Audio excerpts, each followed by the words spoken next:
So we're driving through Huntsville today, checking out the town, and we got some apartments to see. So today is research day. So I'm driving through Huntsville today, trying to get an idea of this apartment complex I'm looking at purchasing. It's under LOI right now, letter of intent, and go shopping some properties, going to convenience stores and gas stations and asking about the area, trying to build up a better idea of the overall area and of that complex itself, and have got some good information so far. And now it's time to go shop the competition. So I'm about to go into one of the competing apartment complexes, go talk to the property manager as somebody who's looking for a place to rent. You know, the military's brought me to the area, so I'm gonna play that card and see if I can get some good information. So the consensus so far is that the area is pretty good, kind of hit or miss in some areas, but overall pretty good. And I just got done talking to the on-site maintenance man at one apartment complex because the property manager wasn't there this morning. And they are completely leased up. They have a waiting list. I talked to another one this morning that was not direct competition because they're a low income housing type apartment complex, but they had a waiting list as well. So everybody I've called or talked to so far has been completely full with the waiting list, which is really good. And in the complex I'm looking at, it's like 47% physically vacant right now, so, or 40% vacant and another couple percent economically vacant. So I think and I hope that's just gross misuse of time and energy and effort by the current property manager, and by switching around property management, that we can make a big increase pretty fast. So looking good so far. Now we just got to get to the walkthrough. So I've been through 5 apartment complexes now, 4 gas stations and 2 convenience stores and a liquor store. So all properties, or all businesses that are surrounding the property that I'm going to be walking through here in just a little bit, about an hour now. And out of those 5 apartment complexes, really only 2 are competitors. The other 3 are low income housing authority, or partnered with the city or something like that to provide affordable housing for low income families. So there's something going on here. I think it's most likely the property management company not doing their job, and then a combination of that and the owner just not giving the property the attention it needs and not being a good asset manager. So I think without a big capex lift, we can come in and make this property work. So the walkthrough is gonna reveal a lot, so that's the next step. And to be honest, the vacancy of this property kind of scares me. And the people I've talked to and I've told them about this area. Alabama A&M University is right here. I mean, it's a stone's throw away from the property, so a good demographic, and a lot of jobs because of that school are right here, and businesses supporting that. But a lot of people I've told them about this area, and they said, yeah, go to this other complex, which is my direct competitor in this scenario. So all the people I've said, yeah, these are kind of the 2 I'm looking at, and they're like, yeah, don't go to this one. There was a one building that I think had like 6 or 8 units in it, burnt down last year. Maybe it was the end of 2019. And since then has just been demoed to the slab, has not been replaced. And they said since then it's really been pretty bad. Management doesn't take care of requests. Maintenance doesn't fix everything right the first time. So there's a lot of underlying issues with this property, and that's why it's 47% economically vacant. So there's a lot of issues with this property. So now on this walkthrough, I got to make sure that it's something we can fix without having a big lift, because everything I've seen is you know, online, and what the brokers told me is the units are in good shape, they're rentable condition. But it makes me think, why are they not being rented? If the property over here has a waiting list, what's keeping you from getting these leased up? So there's some questions that are unanswered, and hopefully they get answered by this walkthrough. So first and foremost is, why is this property so vacant? Why is it 47% economically vacant?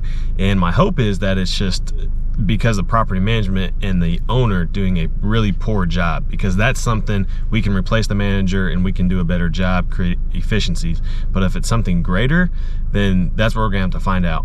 And number 2 is, if we rebrand this property, can that rebranding change the tenant class, change the area a little bit, and change the people that are going to be at this property? Because right now, the people at the property produced by the property manager are kind of what is causing the problems here. So everybody I've talked to in the area has recommended other apartment complexes. And one guy I talked to, actually his in-laws lived in this apartment complex, and he said, yeah, it's so-so, like it's not bad, but it's not great. I would recommend for you and your wife, because I told him, you know, me and my wife are moving to the area, that go to this other complex because maintenance doesn't answer calls very well, and it's just not very well managed. So if those are things that we can easily come in and fix, that's how we can make this property work. But if we have to throw a lot of money at these problems, at the price we're under LOI at, that's what's gonna make it not work. So trying to figure out a way we can make this property work without retrading, and just find a way, walking with my property manager today, to find that efficiency that we can come in and get these units leased up by rebranding and saying, you know, we're under new management, and doing a big branding lift right from the start.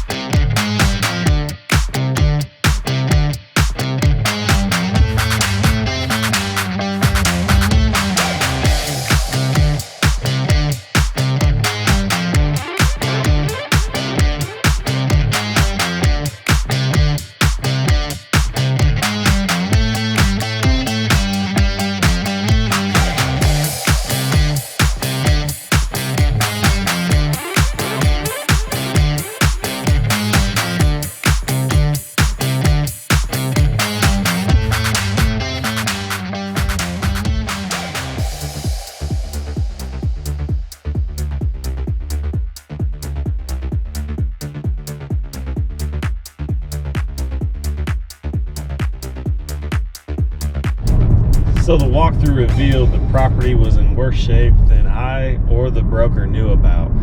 So it's problematic. There was a fire at the property, and 12 units burned completely to the ground. And there's 4 left from that didn't get impacted by the fire, but through the fire department coming spraying water on them and the smoke, those 4 units were damaged and full gut rehabs, and they are still down in the bones in 2 of those units, and then the other 2 just have drywall, no mud. So basically 4 units of full rehab, and then there's 10 other vacant units, so 14 total. We figured out after walking through them all today. One is online, still renting it under market, so they're renting under market for rehab units, which is not good. And then for the other 9, they're just in worse shape than I expected, and I think the broker knew as well. So this is kind of revealing, but it's good that we did that to see, and now we can adjust our numbers, and that's going to be the next step, is to put that back in the model and see if we can still make this work. The good news is the broker relayed that the seller seems pretty reasonable. They've had the discussion, and he knows this is going to take some additional legwork by the new buyer, and that the contract can either extend until the rehabs are complete, and after I've seen how they're rehabbing, I'd rather just do the rehab, or they can give a credit for those. At least that's what they said. So gonna try to make this work still, and see if we can find a middle ground where the seller finds that acceptable, and that we can make the numbers work and see if this deal works. But definitely worse than I thought. Got to talk to a partner on this one and see what he thinks after seeing this video. So stay tuned. Back for the long drive home. Here we go.